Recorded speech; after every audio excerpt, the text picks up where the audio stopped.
truncus cervicalis, it gives arteria thyroida inferior, arteria cervicalis ascendens, and arteria transversa colli. Arteria suprascapularis. Last artery, that is arteria suprascapularis. One again, thyroida inferior, cervicalis ascendens, and arteria suprascapularis. Then truncus costa cervicalis. It gives deep artery of the neck, arteria profunda cervicis, and first and second arteria intercostalis posterior.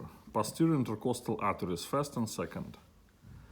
And now, vertebral artery, arteria vertebralis.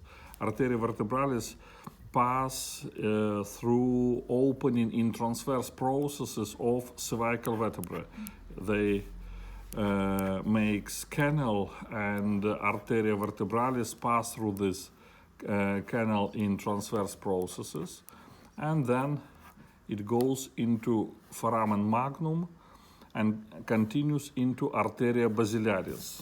Look here, that is arteria vertebralis on the left side. It's joined with the same artery on the right side and makes arteria basilaris. And arteria basilaris subdivides into two arteria cerebri posterior. And here it is,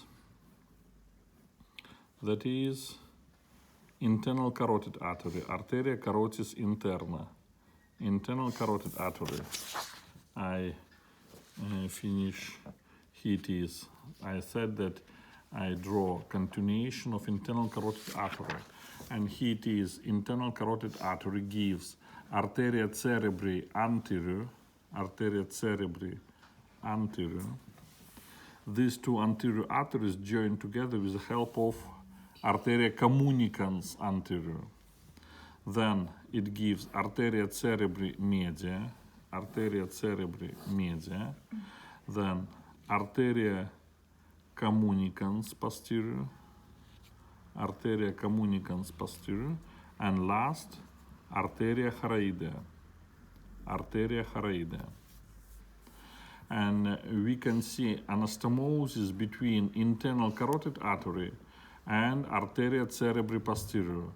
And this anastomosis makes Willis cycle or circulus arteriosus cerebri, that is arterial ring on the base of the brain. And from these arteries, most part of brain receive blood.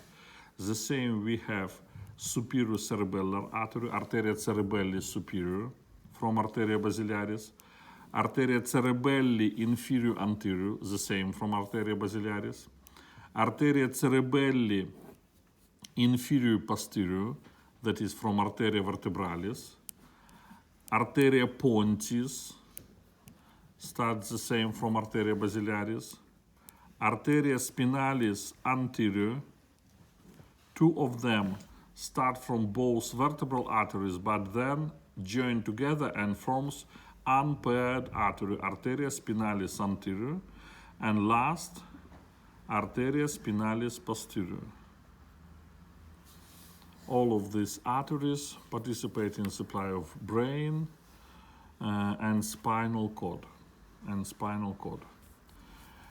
Here it is, number 1, internal carotid artery, number 2, arteria cerebri anterior, number 3, cerebri media, number 4, communicans anterior, number 5, communicans posterior, 6, arteria choroidea, number 7, arteria vertebralis, 8, arteria basilaris, 9, arteria cerebri posterior, 10, arteria cerebelli superior, 11, cerebelli inferior anterior, 12, arteria cerebelli inferior posterior, number 13, arteria pontis, 14, arteria spinalis anterior, and 15, arteria spinalis posterior.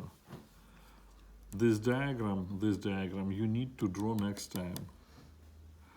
Give me your manual, please.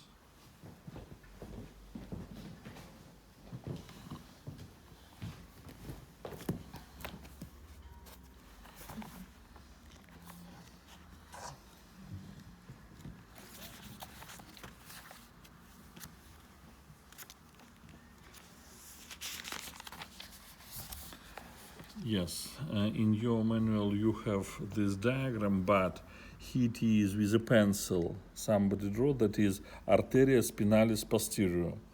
That is, you should draw with arteria spinalis posterior like it is. That is correct.